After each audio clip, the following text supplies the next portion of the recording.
There's this moment, and if you've ever been near one of these things, you know exactly what I'm talking about. There's this moment right before you turn the key where everything goes quiet. Not peaceful quiet, anticipatory quiet. Like the air around the car knows what's about to happen, and it's just holding its breath. My name is William, and I've been sitting in parking lots at 2 in the morning more times than I can count, just staring at a Porsche 911 Turbo S the way some people stare at the ocean, like I'm trying to understand something that was never meant to be fully understood. And honestly, I think that's the point.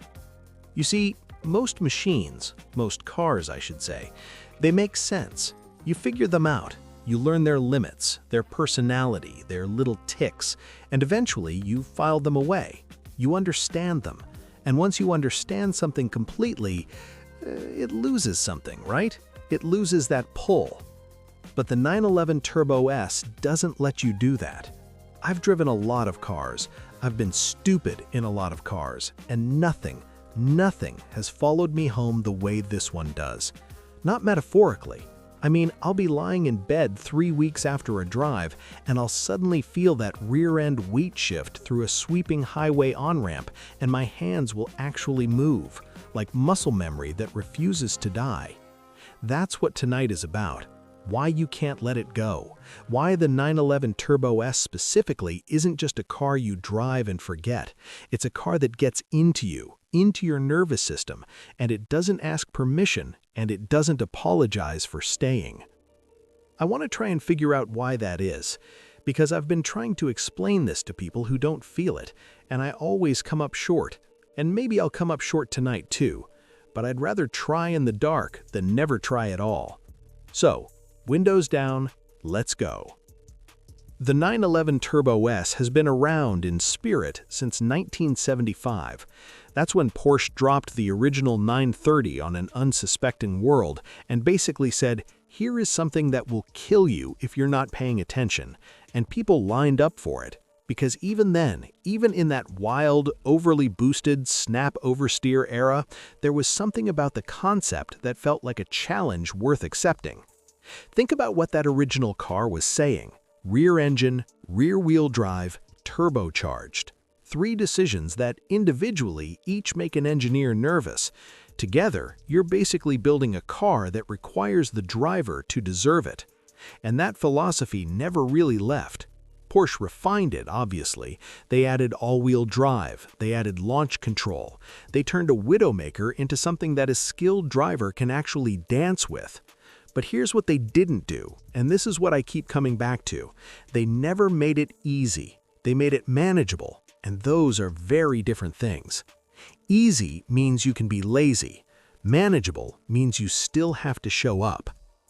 The current 911 Turbo S, 3.8 liters, twin turbocharged flat 6, 640 horsepower sent through a PDK gearbox to all 4 wheels.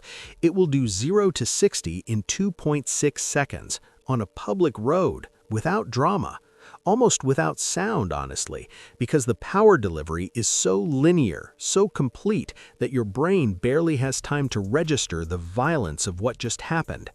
But then you go back for more. And that's the thing, isn't it? You always go back for more. Because underneath all that civility, underneath the leather and the carbon fiber and the climate control and the lane assist that you will turn off, underneath all of that is still something with teeth. Something that at 140 miles per hour on a long Autobahn stretch starts to feel like it's waking up rather than running out of breath. Most performance cars feel frantic at speed. The 911 Turbo S feels focused, like it was bored at lower velocities, and this is where it actually lives.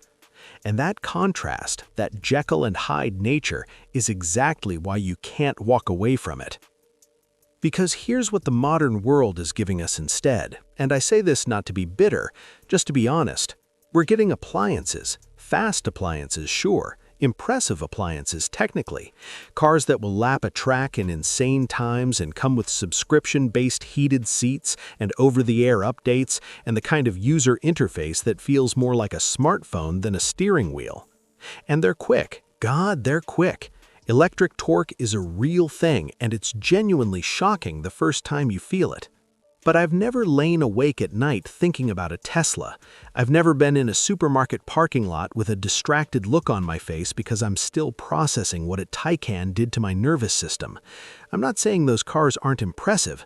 I'm saying impressive and unforgettable are completely different categories.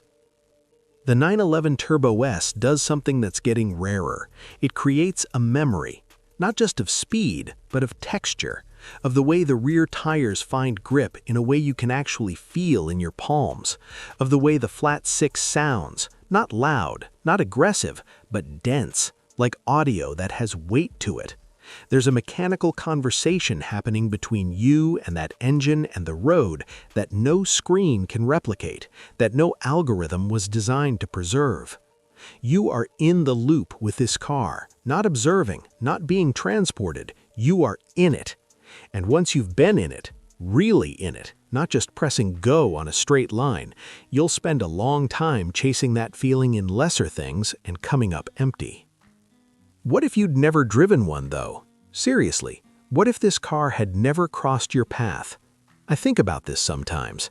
I think about some alternate version of me who just drove sensible things his whole life, who found a comfortable crossover and settled in, who never felt the specific anxiety of trail braking into a corner in something this rear-weighted and this powerful. And honestly, I think that version of me would be fine. Happy, probably. But I also think he'd be missing a vocabulary, a whole language that I only have because of cars like this. The ability to feel what a vehicle is doing at its limit, to have that conversation with physics, that doesn't happen in things designed to insulate you from the road. It happens in things designed to connect you to it. And once you speak that language, you can't unspeak it. You hear it everywhere. You miss it when it's gone. What if you got a last drive in yours, or the one you remember? Not a track day, not a show, just a road at night, familiar enough that you don't have to think about where you're going, so your whole brain can just be in the car. What would you notice that you missed the first time? I think about that drive a lot. I think I would notice the way the headlights carve the dark differently at 80 than at 40. I'd notice the way the body stays so planted through sweeping bends that it almost feels like cheating, except it doesn't feel like cheating because you can feel exactly what it's doing and why. Every piece of that car earns its place in real time. I'd notice the smell. That sounds strange, maybe. But there's a smell to a worked flat six at operating temperature that has no parallel. Somewhere between warm metal and something older than that. Something that smells like intention. And the history is all there with you in the car. Every time you sit in one of these things, you're sitting in a lineage. You're downstream from the 930, from the 964, from the 993 that a lot of people still call the real one, though I'd push back on that gently. From the 996 that got unfairly maligned, and the 997 that rebuilt the faith, and the 991 that refined everything, and the 992 we're in now, which is, genuinely extraordinary. 5 decades of one idea, refined. Not reinvented, refined. Porsche didn't look at the 911 and decide it needed to become something else to survive. They looked at it and asked, what does it want to be at its best? And they kept asking that question generation after generation, and the answer kept getting clearer without losing whatever it is at the core that makes a 911 a 911. That's basically the automotive equivalent of artistic integrity, and it's breathtakingly rare. So why can't you let it go?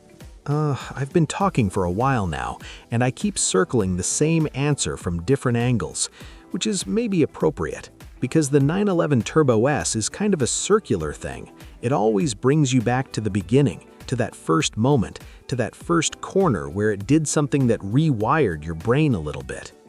You can't let it go because it gave you something real.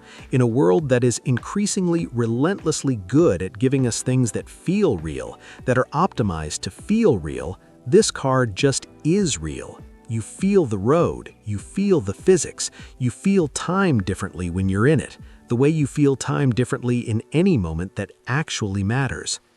And I think on some level, we're all looking for moments that actually matter. Not just moments that are pleasant, not just moments that are comfortable, but moments where you are completely, undeniably present. That's what this car does.